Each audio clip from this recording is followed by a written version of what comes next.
Welcome, everyone, to Husky Unleashed, where I am completely unscripted, and it's going to be a disaster. Hello, citizens of Huskyville, my name is Husky, and I am going to be reacting to some of your hot takes. I said to leave your hot takes in the comments in my previous hot takes video, where I talked about some of my hot takes that were received by the community. They seem to have been received. So we're gonna look at some of your hot takes today, and I'm going to be assessing whether I agree with these hot takes and also how hot the take is, because some takes are pretty cold. So let's jump into it. Lane is significantly more fun than jungling. This comes from Salmon Cashew. I don't know if this is a hot take, but I think it's decently warm. I think it's a fairly warm take. And I don't know. I think I do disagree with this one. I think they're both very fun, but I think ultimately I like jungle the best. I feel like in most games people kind of want to instantly call the jungle, but I don't know if they think it's because it's more fun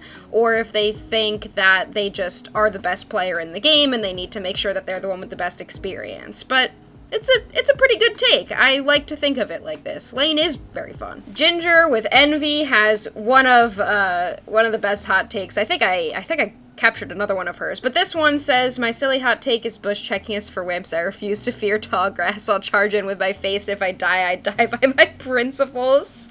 She's honestly so real for this. I do think this is a pretty hot take. So I'm gonna give it a, wait, I never decided how I'm rating the hot takes. I'm going to give it a warm bath out of 10. I think that I do disagree with it because I wouldn't just go jumping in, checking tall grass, but I respect it. I think that I disagree, but I respect. Let's look at our next one. This is from Steel Agent Kyle. Never heard of that dude before. And he says that his hot take is Comfey is actually fun to play. People think it's boring, but that's because they don't think about how to maximize the Pokemon. They just stay attached to one Pokemon the whole time. If you maximize the bushes, applying heals to who should be engaging the opponent, and landing massive grass knots to tie opponents together for your team to clean it up, you'll have a blast. I actually agree hardcore with this take. I actually think Comfey is very fun. I think people are justified in hating that it exists as a character, but I think that it is a very fun character to play. There's recently been some Comfey controversy on the Twitter timeline, but I don't understand it. I think that Comfey has a lot of opportunities for skill expression, honestly. I think that there are good Comfeys and there are bad Comfeys, and those who are good at playing the Pokemon, I feel like they would have a really fun time. So I think that this might be a hot take. I'll give it a lukewarm out of 10, but I agree with it. GG, Kyle. Next, Tyruku. I can't read, but they say that EXP share is not mandatory on every defender support. Sometimes the best support is getting both your moves as the defender support early, getting blocked for Snorlax, and I use full shield plus Ao's Cookie or full damage Mr. Mime with Confusion Barrier. And then they said, as long as you keep your distance and keep the pressure as the ADC, go for it. They're reacting to one of my hot takes. But I don't know how hot of a take this actually is. But I like it. Obviously, if you see my first hot takes video, I think that EXP share should be worn on pretty much everything. But I think that depending on how you're playing the Pokemon, then yeah, you don't need to run EXP share. If you're playing a full damage Mr. Mime, then you're playing full damage Mr. Mime. It's not a support. It's not a defender. It's an all-rounder now. It's an attacker even. It does everything that isn't a defender, so you still want another defender on the team with EXP share. But I guess I do disagree generally, but I think that not all defenders and supports can be played as defenders and supports. I do think that you are throwing if you're playing defender Slowbro without EXP share, for example. I'm gonna give this take, it's maybe a mild sauce out of 10. Let's move on to our next take from Mitch that says he 100% agrees with the EXP share thing, and their hot takes are, yellow emblems are great if you know how to take advantage of the extra speed to flank the enemies. Leaf Tornado shouldn't be used to do damage.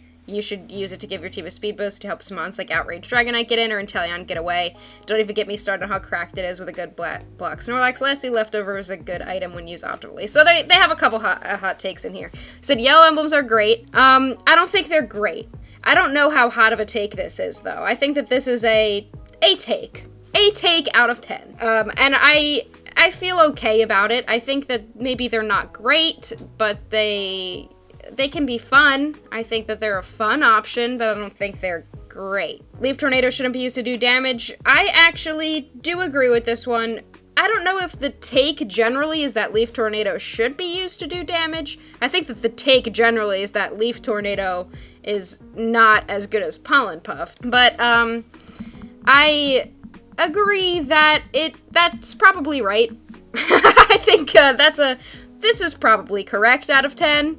I don't play enough Eldegoss to be able to dispute it, so I'll just take your word for it. Their last take says that Leftover is a good item when used optimally. I think this is a fairly hot take. I'm going to give it a spicy garlic out of 10. And I do actually agree with this one to an extent.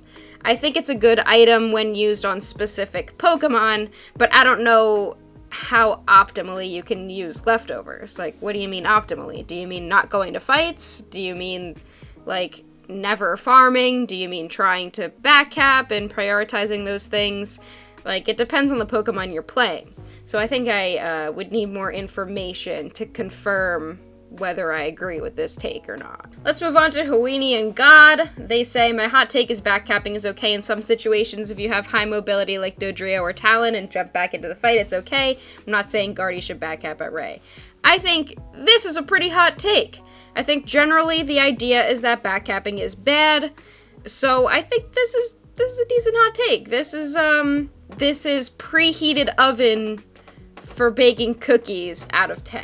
And I actually do agree with this. I think that, especially since they mentioned the Dodrio and Talon, I think that there are a lot of situations where your team is going to be in a fight and they're going to want you there. But honestly, you can get a lot more value out of backcapping. And it really depends on the specific situation. So I'm not condoning leaving your team to backcap, but I just mean if you see that your team is in an engagement, they're holding their own pretty well, you know that the enemy isn't going to be on a tier 2, and you can cap a 50, I feel like you can go for it. I also think that this especially happens with speedsters, because after a speedster uses their Unite, they have a lot of movement speed for a while. So you can be in the team fight, use your Unite move, and then run across the map to the opposite goal for a backcap. So I think that I agree with this, because they say it's okay in some situations. And obviously, Guardy should not backcap at Ray. But honestly, even that could potentially not be correct. Maybe there are certain situations where the Guardy should backcap at Ray. Next up, Green Within says, EX Mons are made for EXP share. They don't evolve and have really early pressure and have a 5 to 7 level progression. I think this is a medium spicy out of 10. I don't know if EX Mons were made for EXP share. I think they were made to... Oh, hello! Look who has arrived. It's Miss. Let me show you. It's Miss. I think that EX Mons were made to be super easy and very oppressive, so I don't think they were necessarily made for EXP share, but I think that they are perfect for EXP share, so I completely agree that you should run EXP share on any EX Mon, or former EX Mon. I think that they're great for it. It works so well for them. But, you know, my EXP share takes tend to be a little extra spicy. Let's move on to another take from Ginger, because I just had to capture both of them. She says, always ignore base Lecky if Ray is on the board. I know people will be like, but that's a win condition. Losing Ray is also a win condition, and let's be honest, outside 5s, they'll struggle to coordinate for it. Before Ray and before it's captured, I agree, you should probably care about that, but once Ray spawns, that time has passed. Get yourself to Ray. Fighting Lecky at base by yourself while everyone else is at Ray is a bad decision. I think this is a pretty hot take. I think generally people are told that if you get a base Lecky, you basically win the game. And I've seen multiple times that this doesn't happen.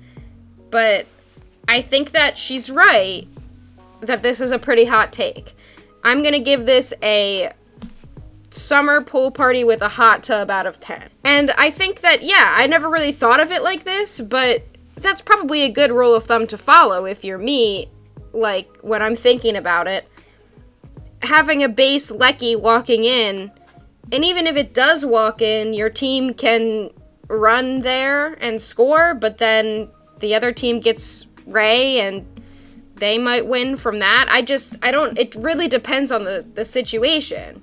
But I think that generally I would want to go with Ginger's take, ignoring the base Lecky in general, and just focus on Ray. I think it is a pretty hot take, but I do agree with her. Darius Brown says, wow! CC shouldn't do a ton of damage or set you up for a ton of damage. I mean, look, Umbreon, your job is to waste the opponent's time until you or your allies' damage move CDs are up. I don't think this is a hot take at all, actually. I think that people generally believe this. I think this is a lunchbox that was refrigerated the night before, but doesn't really have a great cooling system, so everything gets a little bit warm throughout the day, but it's generally still pretty cold out of 10. And I think that they're probably right about this. A lot of people do believe this. CC is kind of a messed up thing in Pokemon Unite, so I agree that it's a problem. If you don't know my opinion on CC, I have an entire video explaining why I think it's a problem. So, I mean, I get why it's there for mages and things like that, but why is Fire Spin Delphox doing half your health with one move? I don't understand. So I agree with it. Not a very hot take, though. Next up, Panda says, my hot take is if your team doesn't have a support and a tank, your complaints about losing games is automatically invalid, especially if you're the one pinging support or defender needed. It's ranked not having the most basic team comp requirements is resigning your win cons and your right to complain since you actively set yourself up to lose. I think this is a hot take. And I do actually disagree with it. I think that I would rate this one a heating the oil before adding the onions in on the stovetop out of 10. But I think that they're right about, especially if you're pinging support or defender needed. If you're pinging support or defender needed, you are the worst type of player. You are awful, and I cannot stand when players do that, especially if they're not playing one of those two things. But I don't think that your team has to have a support and a tank, and I don't think that complaining about losing the game should be made invalid if you don't have that. I think that complaining about losing games should be invalid if you're blaming everybody else, but watch my hot takes video for more on that. But I think that generally in solo, anything can win. And even if you do have the right requirements for the team comp, then you can still lose. You'll still find yourself losing games. So I definitely do disagree, but I respect the hot take. I do respect it. Next up, Adrian says, hot take, Eldegood can jungle. Cinderace always been an A-tier Pokemon. You should ditch lane early if the opposition has trio strategy. If you're hyper carry and you fall behind completely, just invade. They're probably not in their jungle as they're over pushing. If it's 1v5 at Ray, you have the advantage. I think there's a lot of takes here. Eldegood can jungle. Yeah, that's not a hot take at all. That's actually an ice cube take out of 10. Cinderace has always been A-tier. I don't think that's a hot take either. I think that's just a take out of 10. Should ditch lane early if your opposition has a trio strategy. I don't know how many oppositions are having a trio strategy. I don't think you should ditch lane ever in the early game.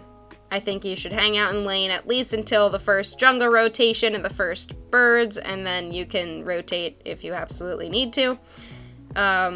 This one actually might be kind of a hot take. I think it's a wrong one. I think it's a very wrong take, but I think this one might actually be a light bulb that's been on for a while out of 10. Hyper carry, take, if you've fallen behind, just invade. They're probably not in their jungle. No, I think this is something that my mom would think is spicy, but it's actually just seasoned take out of 10. I think that you shouldn't do this, generally. There's not really much to lose if you've fallen behind, but just giving up free KOs over and over again isn't the best thing to do. You should probably farm on your side the best you can, try to stay with your support or defender, but I can see situations where it would exist. If it's 1v5 at Ray, you have the advantage. I don't know what this means. If you're saying that if you're on the team with one player and they have the team with 5 and you have the advantage, That's a scorching take. Scorching. That doesn't make any sense kind of take. That's an insane take. If it's the other way around, then that's not a take at all. That's just true. So I'm confused out of 10. Next we have Lalo. If you have to use focus bands on your builds, you just suck. This is a hot take. This is the hot takes that I've been looking for. This is the sun out of 10. This take is wild. I fully disagree with it. I'm outraged by it. Congratulations, my friend. This is the hottest take of all time.